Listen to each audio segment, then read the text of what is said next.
لست مع ثقافة الانتقاد، ولكن أؤمن أن البعض بحاجة لدروس تأديبية بالمجان. لو ظفر بالجود ولا السيف بوحدك على ذروة سنام المجد والطوح منازلها بنهج مبادئها يزين الوقت ولا يشيل رجال بالسعة مدهن بالشدة تحصلها فوتهم كرم تقدير يا هاجسي هات الجزيل وتعالى اللحن الجميل شعرك له وزن ثقيل والخير من خيالها يا ماجد اسجاب اللحن اطرب مسامعنا وغن الليلة فرحتنا علن ولا نعز رجالها الصوت يا صوت النزه جتك الجزيلة من جزه ابيات شعر معنزه شاعرك تلقي قالها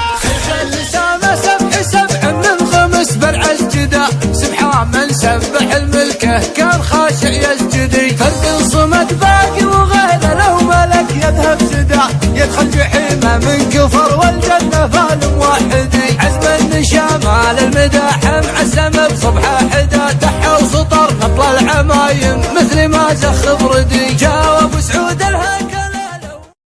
حصريا على قناة شبح الشيلات.